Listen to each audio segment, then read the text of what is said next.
Today I'm setting up November in my bullet journal and I'll be using acrylic markers from Artex. You seem to really enjoy the water lilies theme I did in April, and they just sent me their 90 Morandi colors set. I already know this brand, I use it a lot, and I usually love their colors because they're always bright and saturated. Here at first I was worried I had to put these stickers on each marker, but no, they already come with their color code at the bottom, so no need to add any sticker, it's just a backup. By the way, this box is the best format, it's really convenient for picking and storing all the markers, and they're ready to use, no need to pump, shake or activate them, which I love. And the brush tip is way more gentle on your paper than a bullet tip. So I swatched all 90 colors, and as usual I like the balanced variety of colors, the range of skin tones and two beautiful metallics, very handy for Christmas. So as always, I'll leave the links down below, and here is the code you can use for a discount. So for November, I'm still in the mood for very autumnal colors. Here is the color palette I'm going to use, and I picked simple doodles that are very evocative of the season, I think. Starting with that brown oak leaf, a few yellow flowers, we've had some of these appear in our garden this year. A couple of chestnuts that I always associate with so many childhood memories. A few red berries that could be a lot of things, but they bring that touch of red. The star of the show is this cute little hedgehog, really easy to draw with its pointy nose and the spiky back. It's acrylic, so it's pretty opaque even with one layer, and it dries immediately, so I'm not worried I'll put my hand in fresh paint, you know. Very light colors like this yellow are still bright but less opaque, and some may need a second layer. Not the marker's fault, that's just how light pigments naturally behave. So that was a chestnut leaf and an apple pie or a pumpkin pie, whatever you like best. A mushroom, an apple, that's a tea bag, and a grapevine leaf. The key here is to distribute the colors on the page as evenly as you can. And now with all these bright warm colors, we'll need a good helping of green. That's why I tuck some branches in the corners and let a few leaves fall here and there.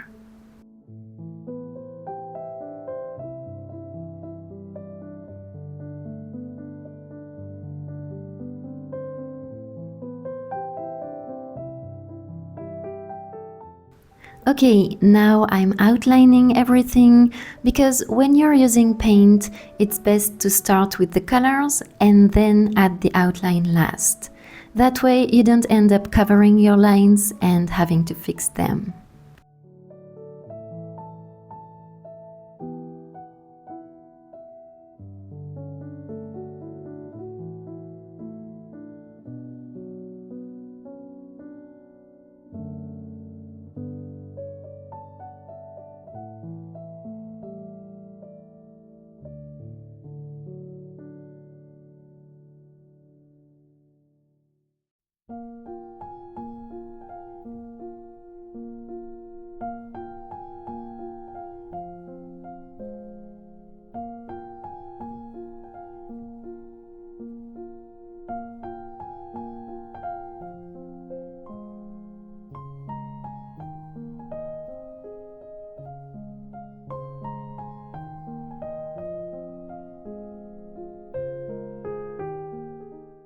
Here I thought I was done, so I added the title.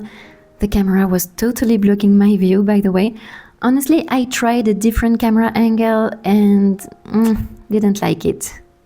But then I had the brilliant idea to add little golden details, and it completely changed everything.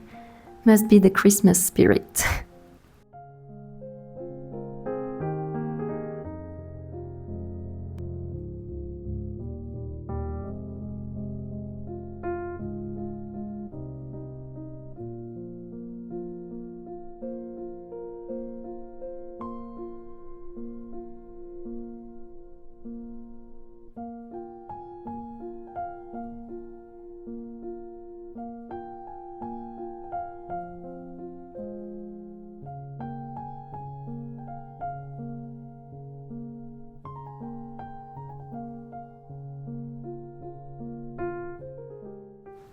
On the monthly page, our little hedgehog fell asleep among the leaves, all curled up in a cute little spiky ball. Hedgehogs are another animal I find cuter drawn than in real life. Not that they're ugly or that I've ever seen many of them in real life, but yeah, it's the whole eating insects and worms thing. Ugh, I can't get past that. And how do you even pet a hedgehog? Do you have one?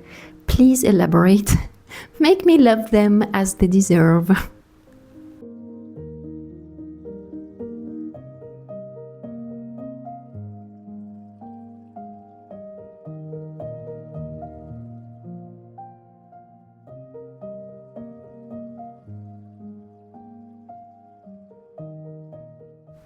I forgot to switch fine liners for the days here, but I recommend using a thinner one.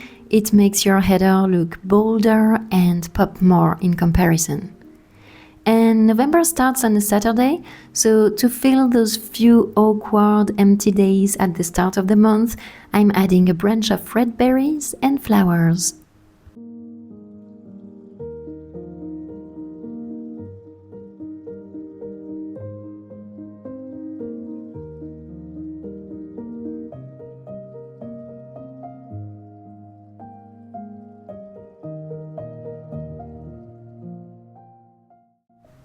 And to spread little pops of colors across the page, I switch color every day.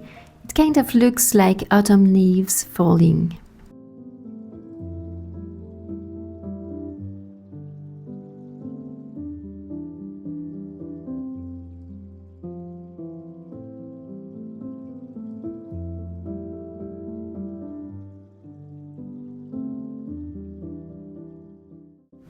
At the bottom, I still have some space.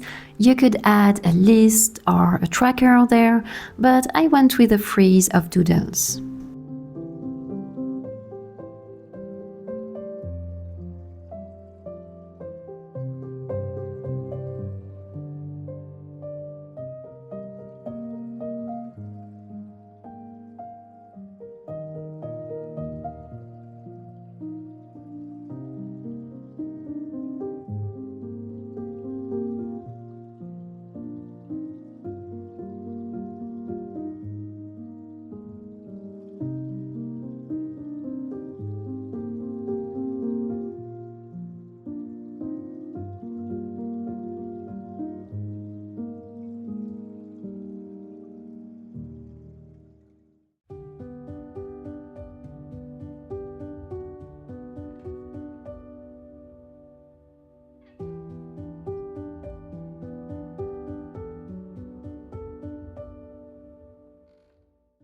On my tracker spread, I'm trying a different layout.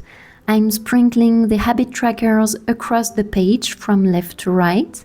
The idea is to leave space for a little chain of doodles next to each tracker, grouping them in different ways.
On my memories page, I like to write one line a day, and here I don't have space for more, but I also don't think we need more doodles, so I just add leaves falling from the top and a couple branches at the bottom.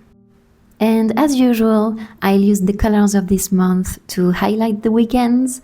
It adds a touch of color, but it also makes it easier to follow, and it's usually on the weekends that the nicest stuff happens anyway.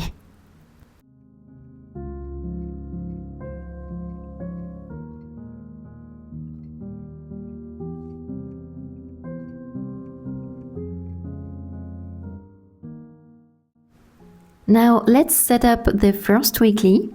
I always include the first week in my videos, and then I post the remaining weeklies on YouTube throughout the month.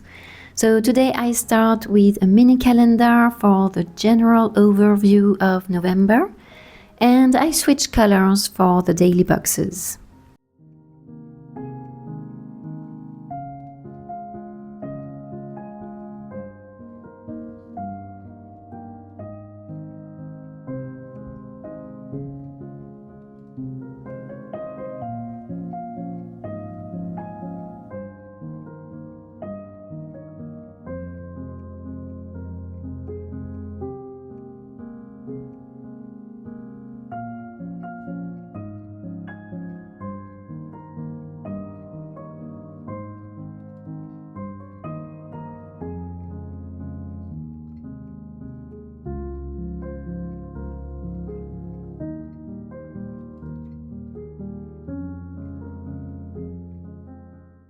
And I kept the creative part for the end, starting with leaves in the top left corner, and on the right is where I'm adding the frieze of fall doodles.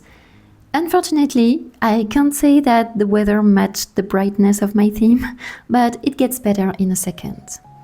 I don't know in what other cute pose I could draw our little hedgehog, but since there are so many snails now that it's pouring rain, I thought a snail could be cute too.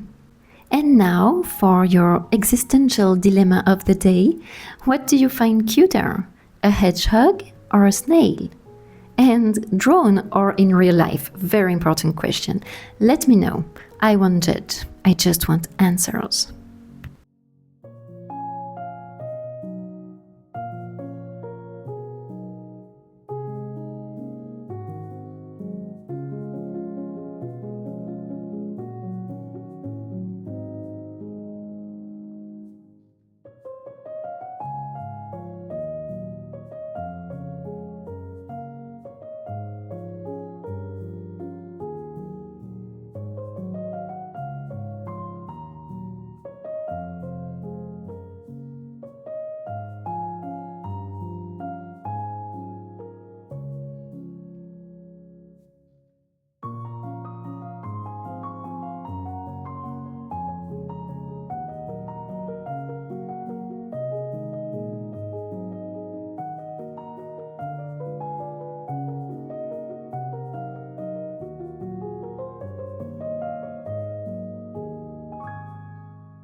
Time to flip through this autumnal November theme.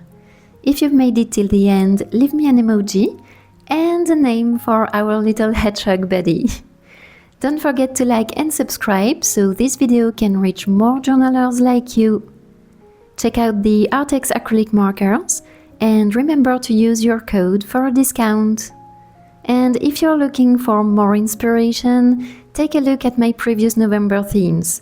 I especially recommend the 3 collage styles I did: petals and waterfalls, gothic, and cats and books.